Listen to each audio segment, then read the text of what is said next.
Bismillahirrahmanirrahim. Assalamualaikum warahmatullahi wabarakatuh. Alhamdulillahirrabbilalamin. Wassalatu wassalamu ala rasulillahi amma ba'du. Pemirsa yang dirahmati Allah subhanahu wa ta'ala, apa kabar antum semuanya? Semoga masih tetap dalam keadaan sehat walafiat.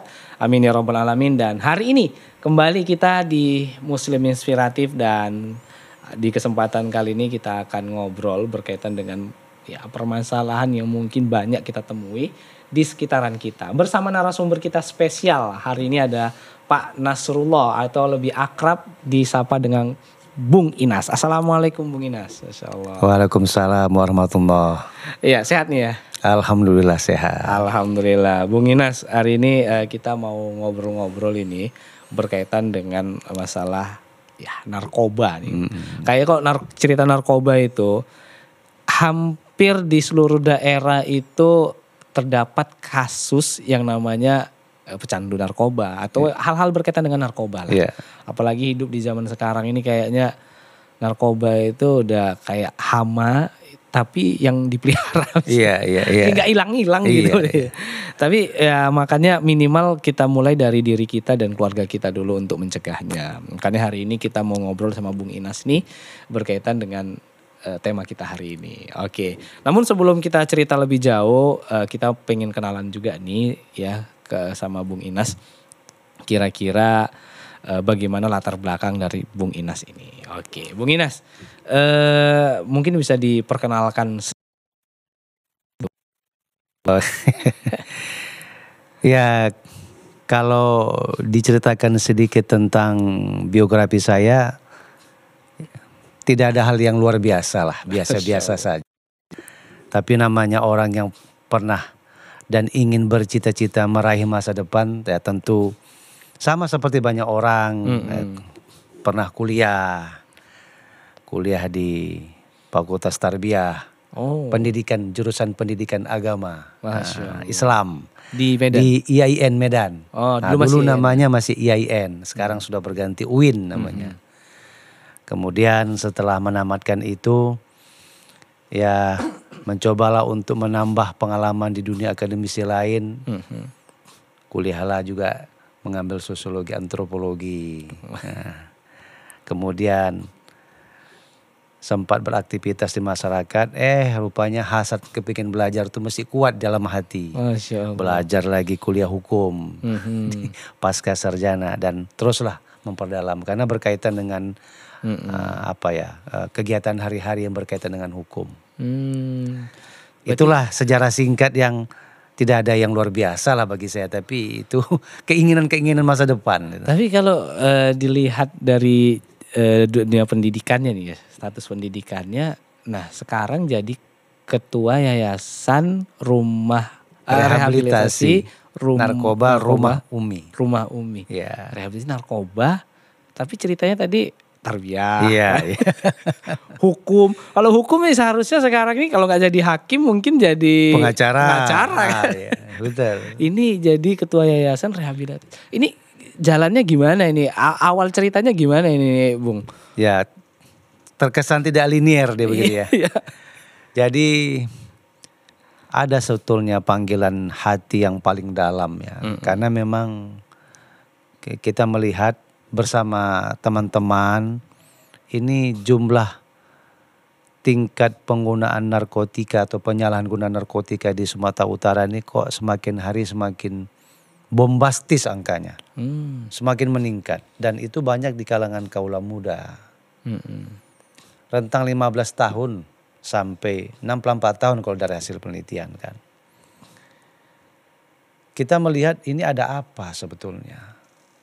Padahal penindakan juga dilakukan, tapi mengapa terus berkembang? Nah, apakah mereka ini harus kita biarkan? Ibarat orang masuk ke dalam lumpur, siapa lagi kalau nggak kita yang menjulurkan tangan kita untuk menyambut dia keluar dari lumpur? Kalau kita biarkan dia dalam lumpur, semakin hari semakin tenggelam. Oleh karena itulah bersama dengan teman-teman kita mendirikan yayasan ini untuk mencoba menyelamatkan mereka dari lumpur itu tadi. Kita ulurkan tangan kita untuk membuka cakrawala mereka, membuka wawasan mereka, dan memberikan treatment-treatment. Sudahlah, tinggalkan dunia narkotika itu. Walaupun sebetulnya background pendidikan tidak mendukung, tapi karena keterpanggilan jiwa, kita tinggalkan semua elemen pendidikan itu. Hanya semata-mata kemanusiaan. Itulah makanya kita dirikan Yayasan Rehabilitasi Narkoba Rumah Umi. Oh, itu di latar belakang dari bentuk kepedulian. Iya, kepedulian. Tapi mulainya itu kapan sih? Kan mohon maaf nih Pak. Iya. Ya kalau memang dari awal pengen peduli sama yang kayak gitu, buat apa sekolah tinggi-tinggi? Iya. Tamat S1 pun ya kalau ada modalnya, ya ada ilmunya, ya kan jalan juga itu Pak. Iya. Mulai tersentuhnya itu kapan sih? Itulah mulai tahun 2015 2015. itu ya. Karena itu mulai tingkat prevalensi meningkat terus ya kan. Jadi didirikanlah yayasan ini untuk membantu para pecandu dan mantan pecandu. Untuk membuka cakrawala berpikir mereka, melawan hasrat untuk bersentuhan dengan zat itu. Nah, itulah menjadi dasar kita. Jadi keterpanggilan itu semata-mata. Nah, akhirnya terus berkembang berjalan, ya sampai sekarang lah, begitu. Berarti sudah berjalan kurang lebih 9 tahun. Lebih dan kurang gitu. 9 tahun, luar biasa, itu bukan angka yang sedikit tuh. Iya, berbagai macam strata masyarakat, dari mulai mahasiswa, pelajar,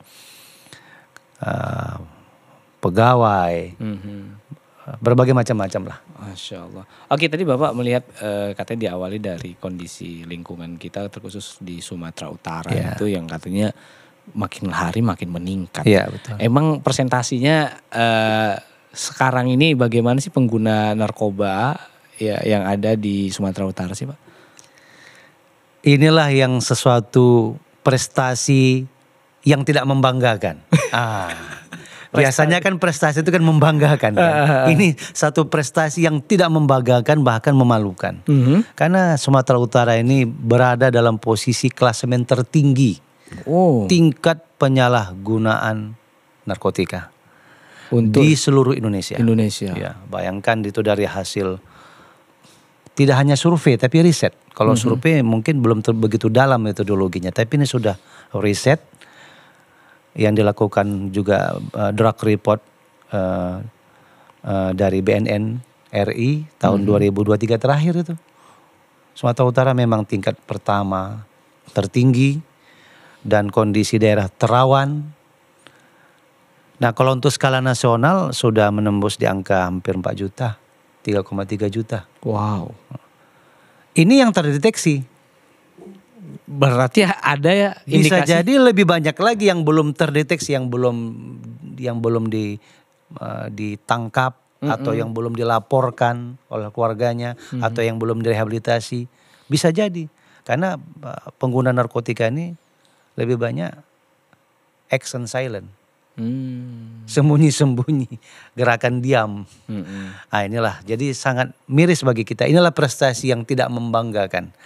Nah, biasa kita peringkat pertama senang bangga ya. Ini prestasi yang tidak membanggakan. Iya, peringkat pertama tapi di bidang aib nih. Bidang aib ya.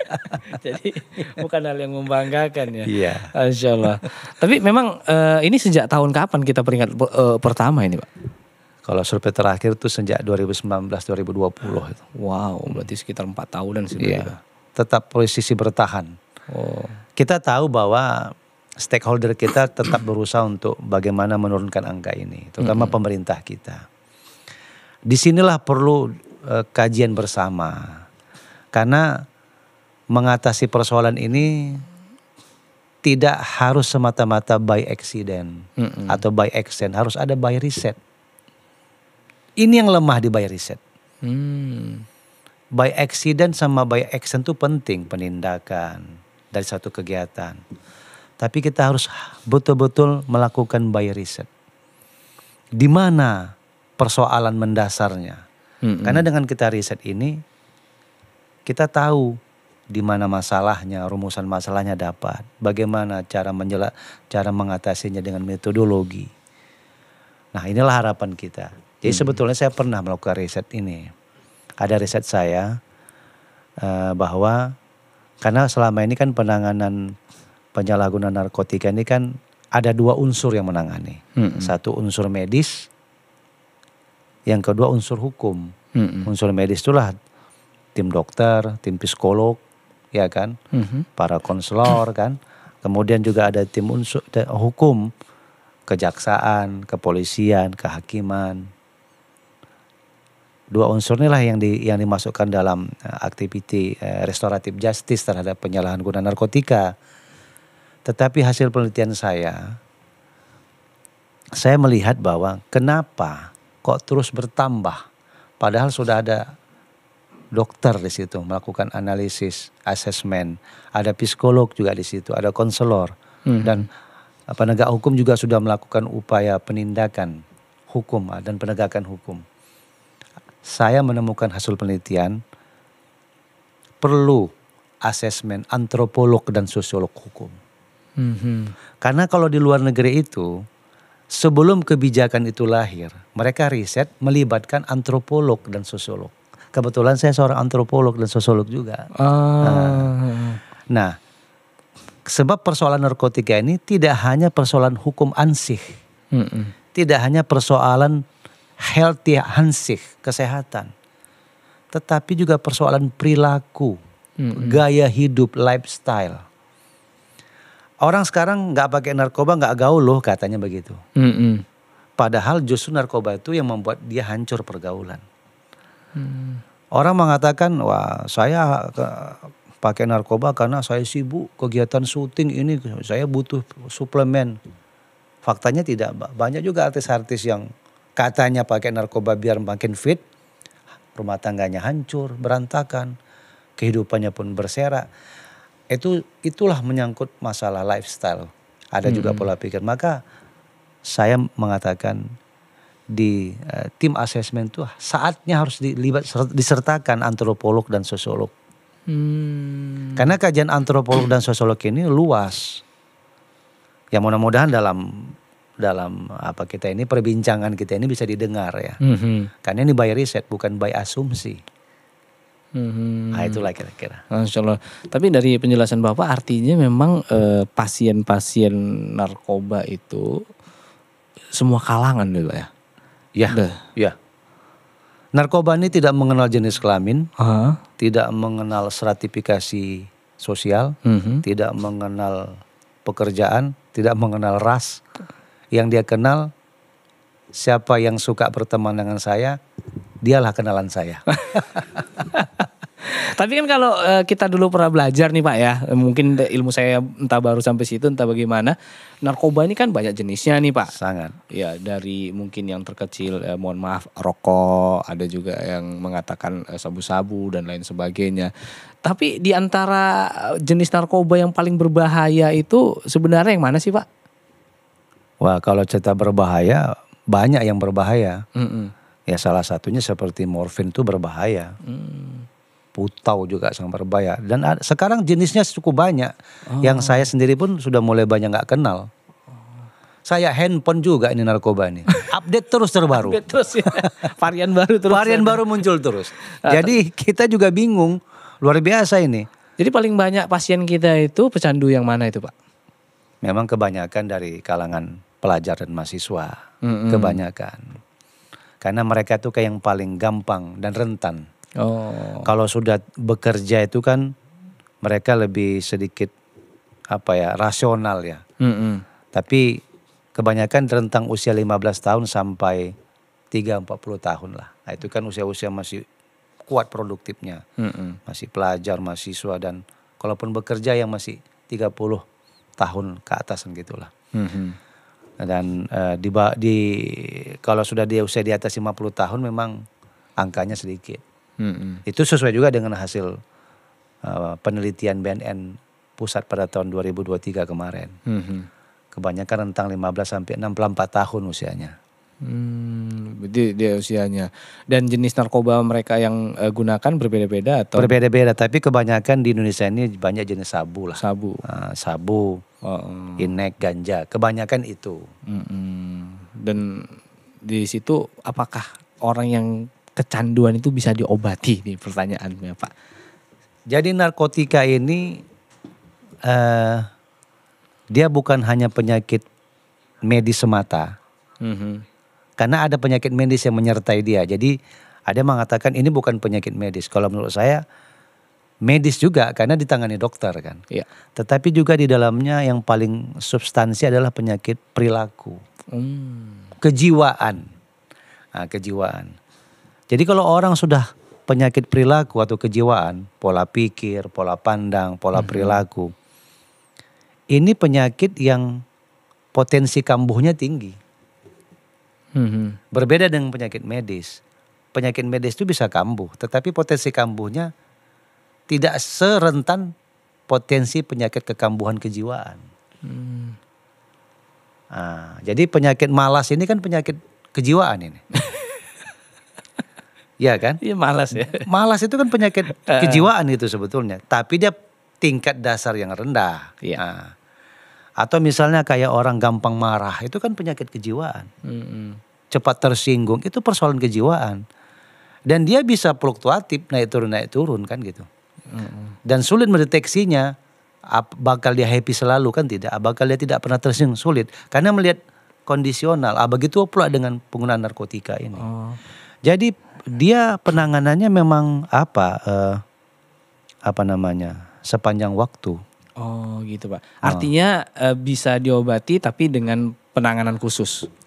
Betul. Oke. Kalau gitu nanti insya Allah kita akan bahas bagaimana sebenarnya cara menangani orang-orang yang pecandu tadi. Ya. Bagaimana cara bisa meredam. Karena kalau setahu saya orang yang pecandu itu emosinya tidak stabil. Ya mohon maafnya kadang rumah diacak-acak. Oh ya. Ya ada sampai orang tuanya kadang bingung dan lain sebagainya. Nah ini insya Allah nanti akan kita bahas ini Pak. Insya Allah. Nah pemirsa dimanapun Anda berada jangan kemana-mana. Karena setelah jeda berikut ini kita akan segera kembali lagi. Tetap bersama kami di Muslim Inspiratif.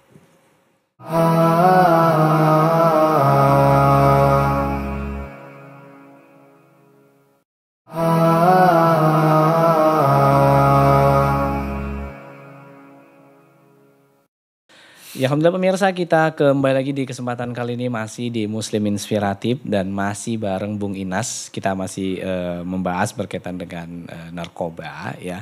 Dan Bung Inas kita lanjut lagi tadi pembicaraan kita sampai di penanggulangin untuk orang-orang yang telah kecanduan narkoba. Nah ini bagaimana kira-kira cara menanggulanginya? Apakah ada sentuhan-sentuhan khusus yang bisa membuat penawar bagi dia? Dan memang betul loh kalau istilah tobatan nasuha udah nggak disenggol-senggol lagi habis itu narkoba. Dan dia kembali sehat seperti ya manusia umumnya lah, sehat tanpa narkoba itu. Kira-kira bagaimana itu Pak Inas? Ya sebetulnya metodologinya sudah banyak dilakukan orang ya. Ada orang yang memulihkan dirinya sendiri. Ini biasanya self methods namanya. Dia mencoba dengan cari cara dia sendiri untuk dia tidak tergantung dengan dirinya, di narkotika maksudnya. Dan dia berusaha untuk menjumpai sejumlah orang, menanyakan, atau dengan kegiatan-kegiatan yang berusaha dia tidak lagi berinteraksi dengan dunia itu. Tetapi memang metode ini memang membutuhkan kesungguhan hati yang kuat, keseriusan yang kuat untuk keluar dari ketergantungan narkotika. Dan metode ini jarang sih dilakukan orang karena dia sendiri memulihkan dirinya sendiri gitu kan. Maka ada metode lain. Metode lain selain self method tadi itu ada metode lain namanya rehabilitation method.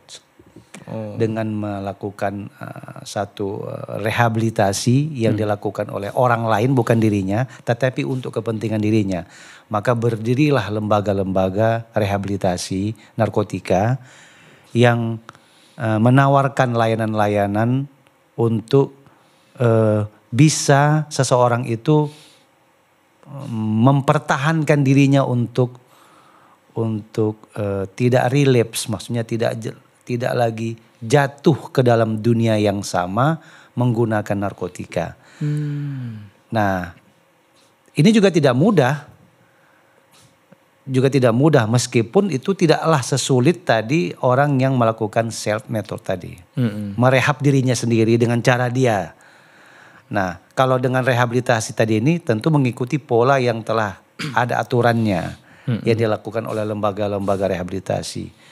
Perlawanan, pertentangan, kontra dan macam-macam dari orang yang terpapar narkotika ini untuk mengikuti metode yang dijalankan di rehabilitasi ini juga tidak mudah juga. Ada yang menolak, ada yang macam-macam kan. Dan teknik-tekniknya tentu sudah dipelajari, sudah diajarkan dan ada di dalam metodologi rehabilitasi terhadap penyalahguna narkotika. Inilah yang biasanya yang kerap dilakukan. Ada self method, ada rehabilitation methods namanya. Oh gitu, berarti kita ke rehab tadi lah. Ya, rehab. Kita cerita ke rehab karena mungkin Bapak lebih khususnya di situ kan. Dan pengalaman tentunya banyak, 9 tahun itu bukan waktu yang singkat tentunya. Dan mungkin pasien bolak-balik. Kira-kira nih Pak, untuk sembuh dari narkoba itu dibutuhkan waktu berapa bulan? Karena dia ini penyakit perilaku yang dia potensi kekambuhannya tetap terjadi, berpeluang tinggi, maka dia pulih bukan sembuh.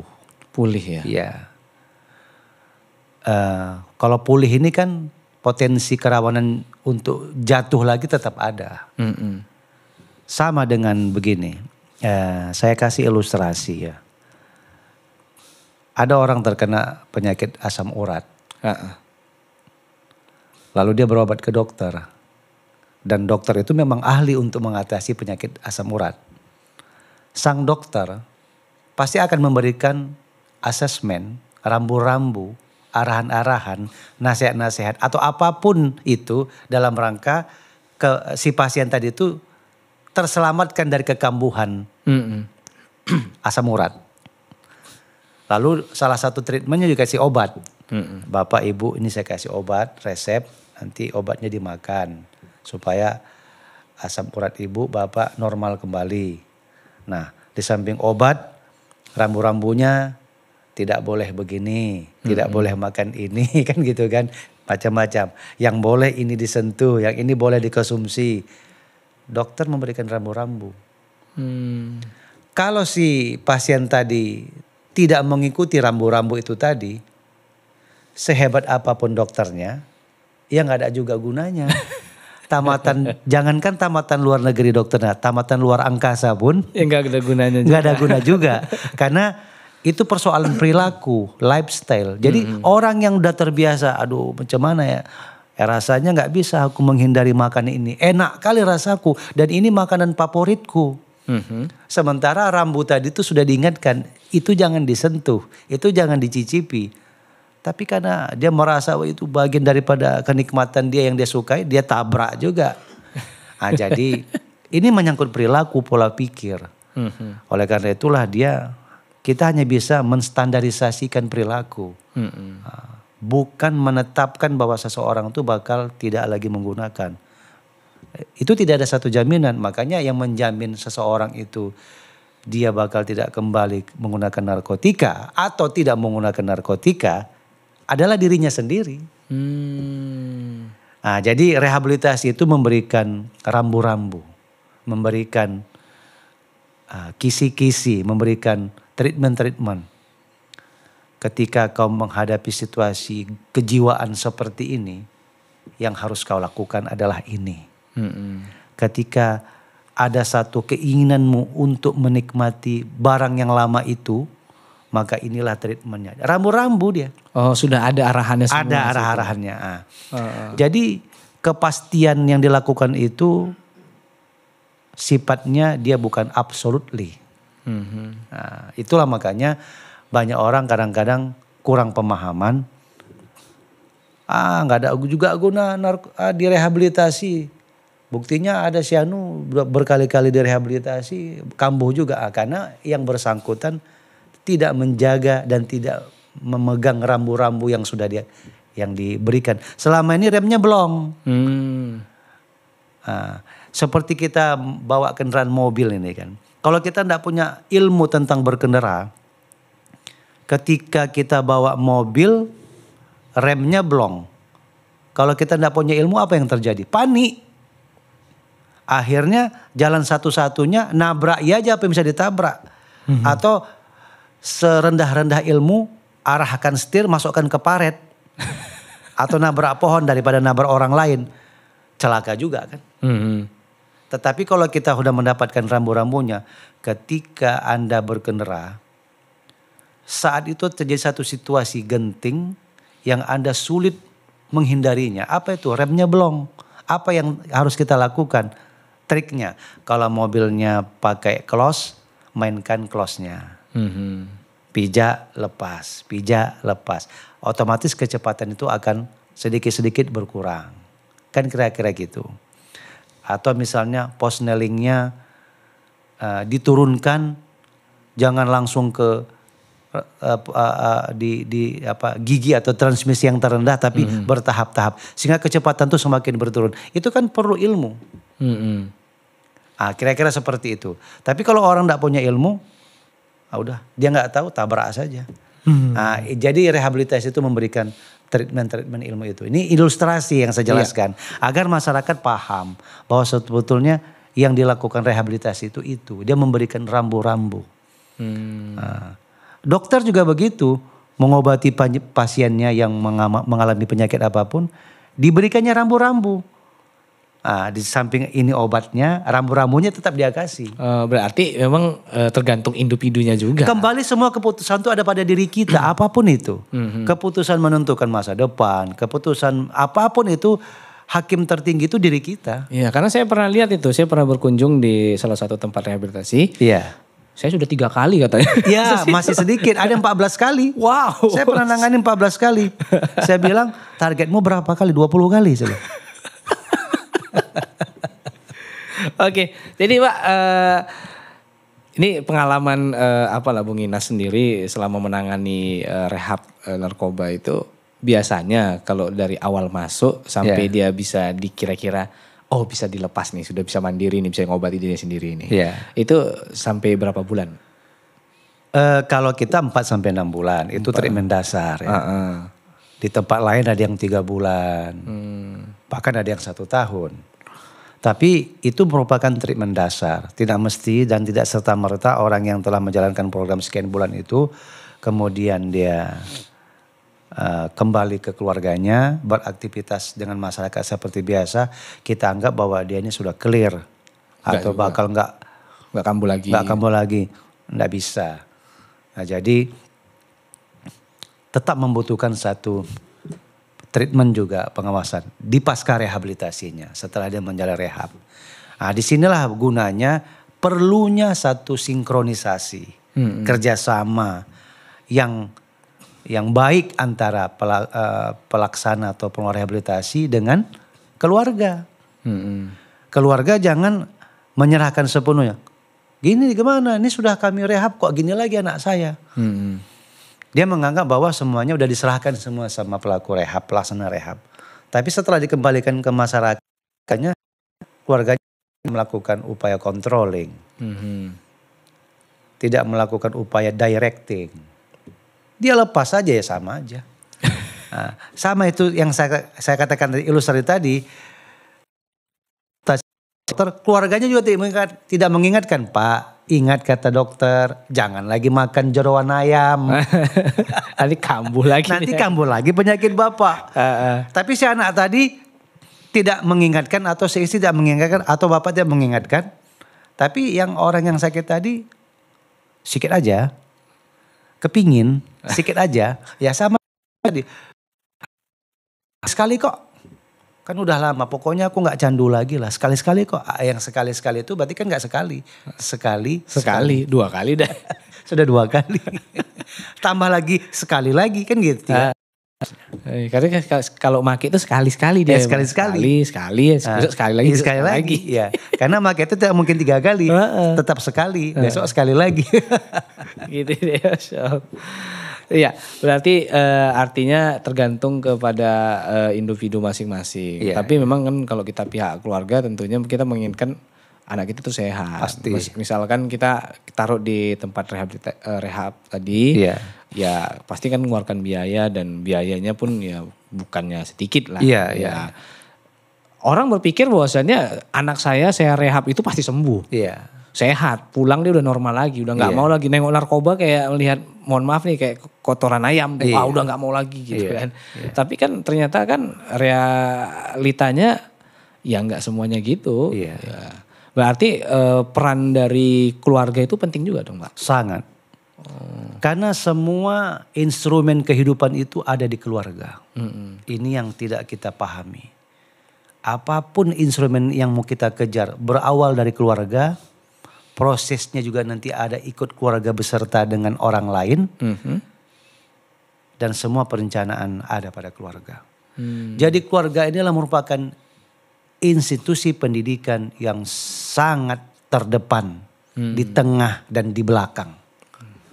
Jadi keluarga itu tidak bisa memberikan, nih anakku kepingin ini, udah serahkan aja ke perguruan tinggi A. Semuanya diserahkan kepada perguruan tinggi. Pokoknya dia kalau sudah mendapatkan pendidikan di sana, udah pasti jadi ini. Nggak bisa juga.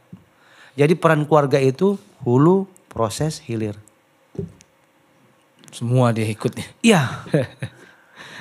Itulah dikatakan John Locke mengatakan bahwa pendidikan keluarga itu tidak akan pernah berhenti sepanjang dia masih ada dalam lingkaran keluarga. Masya Allah. Oke, Pak, menarik ini kita bahas. Tapi kebanyakan orang tua keluarga itu mengatakan, alhamdulillah anakku bersih, tidak ada pakai narkoba. Gitu. Iya. Setahu dia. Iya kan? Iya. Masalahnya kan pantau mata kita terbatas, cuma dua. Nampaknya ya yang di depan kita. Iya. Di belakang kita nggak nampak kan gitu. Nah, kira-kira nih Pak, bisa nggak nih kita lihat, nih orang nih kayaknya pecandu. Iya. Nih orang kayaknya bebas dia dari narkoba. Ada ciri-ciri khusus supaya nanti ini bisa jadi wanti-wanti buat kita di keluarga kita. Jangan-jangan ada di antara keluarga kita itu yang seorang, mohon maaf, pemakai dan sebagainya. Sebelum sampai ke tahap yang bisa dikatakan berbahaya, kan bisa kita cegah dari awal gitu. Insya Allah nanti akan kita bahas nih. Mudah-mudahan. Insya Allah. Nah, pemirsa dimanapun Anda berada jangan kemana-mana. Karena setelah jeda yang berikut ini kita akan kembali lagi. Tetap bersama kami di Muslim Inspiratif.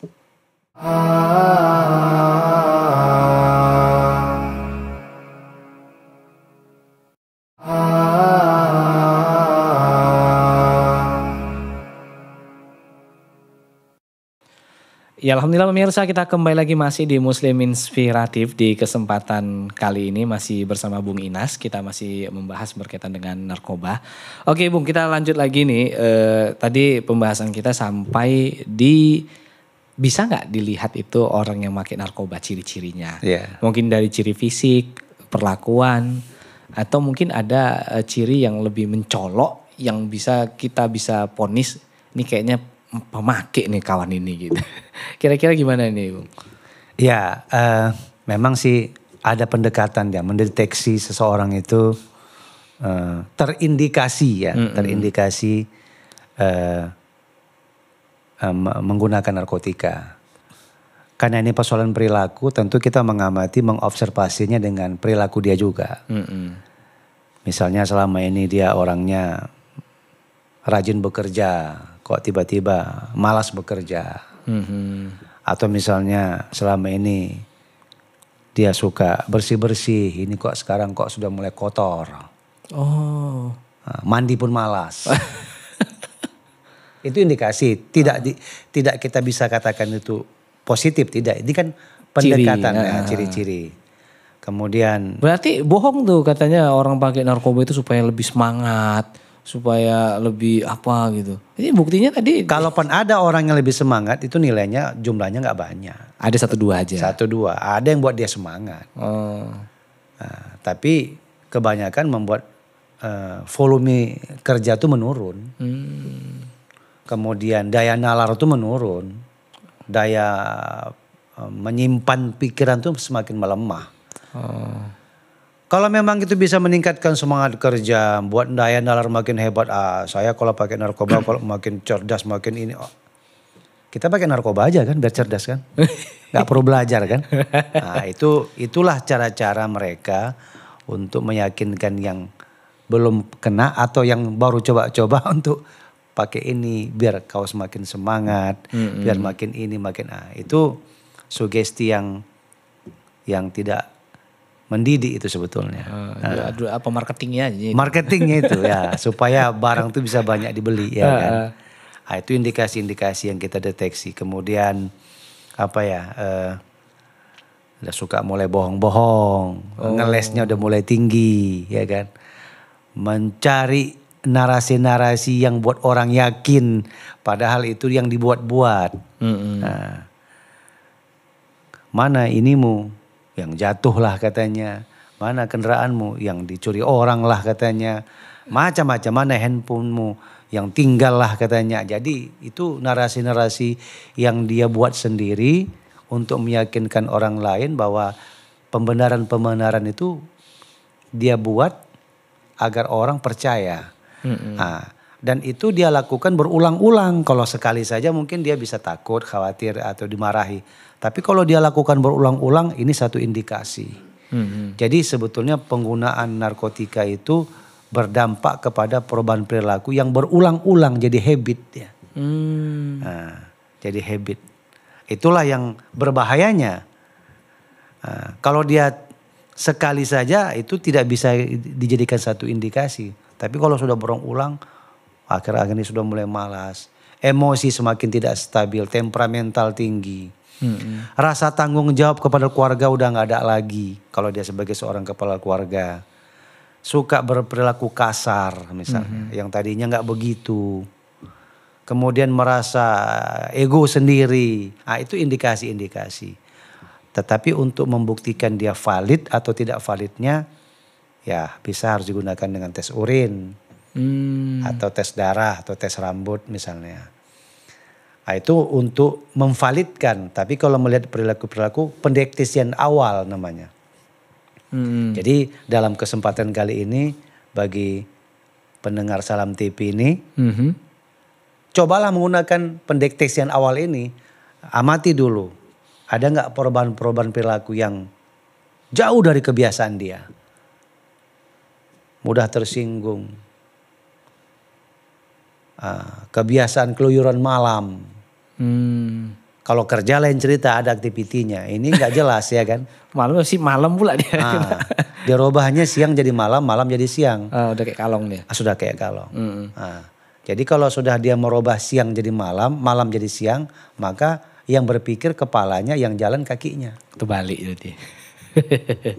Harusnya kan tetap kepala kan. Jadi kaki itu jadi kepala jadi yang berpikir nanti sudah dibaliknya. Itulah akibat orang kehidupannya siang jadi malam, malam jadi siang. Yang bukan untuk produktif ya. Jadi gak bisa kita katakan, ya saya kan kenapa malam saya kerja itu lain cerita. Itu kan produktif. Kalau gak ada yang kerjanya, entah kemana-mana keluyuran. Yang gak jelas itulah tadi. Dia berjalan dengan kepalanya, berpikir dengan kakinya. Sebalik dah. Oke, Pak. Jadi kalau kan nggak semua orang juga kan mampu untuk merehab anaknya ke tempat rehabilitas. Nah, jadi pertanyaannya kita mungkin sebagai keluarga itu bisa nggak sih kalau kita sendiri yang merehab keluarga kita? Itulah tadi saya katakan di awal dalam pembicaraan kita ada namanya self method tadi. Mengobati dirinya sendiri dengan cara dia sendiri. Itu juga beberapa juga ada dilakukan para pecandu dan mantan pecandu dan berhasil. Tetapi kan itu membutuhkan komitmen yang kuat untuk dia bisa mengobati dirinya sendiri, memulihkan dirinya sendiri. Dan itu satu perubahan diri yang tidak main-main itu. Bayangkan dari orang yang tadi tidak biasa bangun pagi, kemudian dia biasakan bangun pagi misalnya, itu kan membutuhkan komitmen kuat dalam dirinya. Orang yang tadi nggak biasa baca buku, sekarang tiap hari harus dia baca buku, itu kan harus punya komitmen yang kuat untuk merubah dirinya, kan gitu. Nah begitu juga orang yang tadi sudah biasa menggunakan narkotika, sekarang tidak mau lagi total stop dia. Iya. Itu kan membutuhkan komitmen yang kuat juga. Nah, itu bisa dilakukan. Tetapi sangat sedikit orang yang bisa itu. Maka muncullah metode lain, itulah rehabilitasi. Butuh bantuan orang lain. Oh gitu Pak ya. Nih Pak, kalau misalkan nih ada yang berkomitmen nih, saya akan coba untuk merehab diri saya pribadi gitu. Kemudian ya namanya orang kecandu itu kan ada apa ya, istilahnya sakau gitu. Ya. Untuk mengatasi hal tersebut gimana nih Pak? Nah itulah saya katakan tadi, dia harus banyak bertanya. Oh. Nah, jadi dia tidak bisa misalnya, mulai hari ini saya tidak narkoba lagi, saya akan mengobati diri saya sendiri. Ada semacam low afirmasi terhadap diri dia, ya kan? Kemudian datang hasrat dia ingin pakai. Nah, bagi orang yang tidak tahu caranya, dia harus banyak bertanya juga. Mungkin dia bertanya kepada seseorang yang bisa dianggap menyelesaikan hasrat dia tadi itu. Mungkin kepada seorang tokoh agama atau guru yang dianggap itu panutan, atau orang yang pernah sama sekali menggunakan zat narkotika yang totality sudah tidak lagi pakai. Dia tanya, "Bang, Pak, Kak, Bu, saya ini kepingin kali, gimana caranya saya supaya jangan?" Dia bertanya. Kalau dia sendiri mengatakan dia bertahan nggak keluar rumah, hampir nggak kita temukan orang seperti itu. Tetap butuh orang lain juga. Tetap butuh orang lain. Nih kalau bagaimana dengan kondisi kalau misalkan ada saudaranya atau mungkin anaknya yang kecanduan, sementara orang tuanya nggak mampu, apakah dipasung itu adalah salah satu solusi? Kan ada nih saya pernah melihat tuh ada beberapa orang dipasung, atau ada yang memang dia di penjara, dikurung sendiri gitu. Itu bisa jadi solusi Pak? Itu bukan solusi, itu sifatnya sementara mengantisipasi orang yang dipasung itu mungkin melakukan satu perilaku tindakan yang membahayakan dirinya dan orang lain. Sifatnya sementara dan itu tidak solusi, tidak kuratif itu. Tidak mengobati itu. Nah, mungkin dia harus dilakukan tindakan pemasungan karena dianggap dia berusaha untuk melakukan membahayakan dirinya, mau bunuh diri dia. Atau misalnya mengganggu lingkungan sosialnya. Tapi tetap itu tidak jawaban. Tidak jawaban. Saya kira filosofi orang memasung itu pasti ada dasar lah ya. Walaupun itu tidak dibenarkan juga ya kan. Tapi kalau dia terus semata-mata dipasung selamanya, tidak ada tindakan untuk mengobati, itu jadi satu kesalahan juga. Tapi kalau dia memasung bersikap satu tindakan preventif ya, mengantisipasi saja, ini kayaknya berbahaya nih. Sebelum ini harus kita pasung, nanti dia mau bunuh diri atau macam-macam seperti yang saya katakan di awal. Saya kira pemasungan itu sifatnya hanya antisipatif saja. Karena itu bagian daripada pelanggaran HAM juga itu. Hak dia untuk sehat kan ada. Hak dia untuk diobati juga ada. Hak dia untuk diberikan pendidikan ada. Tapi kalau dia dipasung, maka hak yang itu tak dapat lagi dia. Nah, jadi pemasungan itu juga bagian pada pelanggaran HAM juga. Tapi kebanyakan gini juga nih Bung. Ada orang tua itu kadang tahu nih anaknya adalah seorang pecandu gitu. Tapi dia gak mau mengakuinya karena takut nih kalau tahu polisi jangan-jangan anakku ditangkap di penjara ini. Apalagi dengar-dengar katanya sekarang dihukum mati gitu. Ini bisa diluruskan ini. Iya, sama dengan anaknya udah masuk ke jurang, di bibir jurang, anaknya bakal lompat. Tapi dia biarkan aja. Konsekuensinya lompat mati atau patah-patah kan. Sama juga dengan itu tadi, anaknya udah dia tahu pakai narkotika, tapi dia tutup-tutupi, dia biarkan. Dengan alasan nanti ditangkap polisi. Sekarang gak itu lagi. Trennya sudah gak itu lagi. Jadi kalau ada, dia tahu keluarganya atau anaknya menggunakan narkotika, lapor ke lembaga rehabilitasi yang telah terstandarisasi. IPWL namanya. IPWL itu singkatan dari Institusi Penerima Wajib Lapor. Atau kalau dia nggak temukan itu, dia bisa searching di Google kan. Atau kalau dia nggak pandai main Google, dia datangnya kantor polisi. Itu nggak ditangkap anaknya? Tidak ditangkap kalau dia pecandu ya, pengguna narkotika. Dia bawa, Pak Polisi, tolong anak saya diambil, dijemput. Atau dia sendiri antarkan ke kantor polisi. Saya enggak tahu anak saya ini mau saya apai lagi. Nanti polisi lah memberikan arahan, pandangan bahwa anak ini dibawa ke rehabilitasi. Berarti ya itu enggak di penjara, dikurung? Tidak ada. Karena dengan menggunakan azas restoratif justice ini, penyalahgunaan narkotika itu, yang penyalahgunaan narkotika ya, bukan yang pengedar atau bandar ya, mereka tidak dipenjara. Nah, jadi inilah kita berikan edukasi kepada masyarakat. Kalau kita nggak ngerti, jangan putuskan, pikirkan sendiri. Orang pikirkan, putuskan sendiri, akhirnya bingung sendiri. Bingung sendiri, takut sendiri, lama-lama mati berdiri sendiri. Jadi kalau ada keluarga yang dia lihat anaknya sudah terpapar narkoba, dia nggak tahu mau bawa kemana, dia nggak tahu lagi mau melakukan apa karena keterbatasan ilmunya, kasih tahu Pak Polisi, Pak tolong jemput anak saya nggak tahu mau diapakan, nanti polisi yang mengarahkan itu, tidak di penjara. Oke, terima kasih Bung Inas. Nampaknya waktu kita sudah habis, jadi mungkin kita cukupkan dulu sampai di sini. Semoga apa yang kita obroli hari ini bermanfaat untuk para pemirsa semua dan jadi inspirasi buat para pemirsa. Ini orang-orang yang terkena narkoba jangan takut untuk diobati. Jangan takut. Iya. Ya, dan sehat itu bukan hanya untuk kita, tapi untuk semuanya. Tapi mohon izin saya sebelum ditutup, boleh. Dalam Undang-Undang Narkotika tahun 2009 itu dijelaskan, nomor 35 2009. Ada diatur pasal dan ini belum diungkap dan tidak dibuka. Kalau ada keluarga yang mengetahui ya, keluarganya atau anaknya yang nyata-nyata telah menggunakan narkotika tetapi tidak melaporkan ke institusi penerima wajib lapor atau aparat yang memang diyakini memahami itu, maka dia bisa dihukum. Yang tahu aja yang dihukum. Si keluarga tadi itu dia bisa dihukum.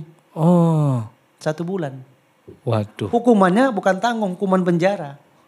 Berarti kalau kita tahu wajib lapor. Wajib lapor, namanya sudah wajib lapor. Nah, jadi semakin kita tutup-tutupi, tapi ini kan kadang-kadang kan ketika di polisi anaknya ditangkap, polisi kan tanya, apa ibu tahu?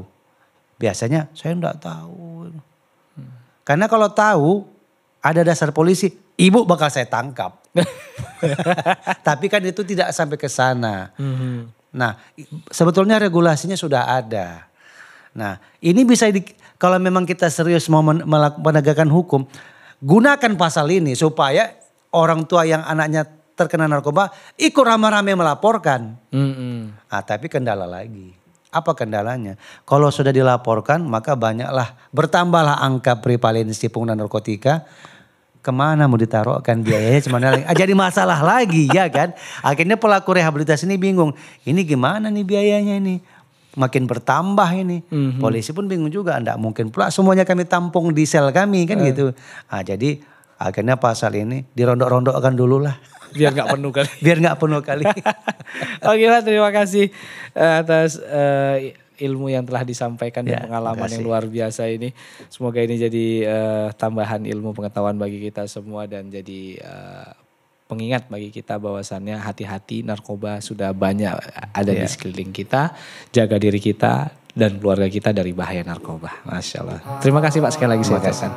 Pemirsa dimanapun Anda berada, sampai di sini perjumpaan kita dan mohon maaf atas segala kekurangannya. Singkat waktu, langsung aja kita tutup dengan doa kafaratul majelis. Subhanaka Allahumma bihamdika asyhadu an la ilaha illa anta astaghfiruka wa atubu ilaik. Wassalamualaikum warahmatullahi wabarakatuh. Waalaikumsalam. Oke, terima kasih Pak.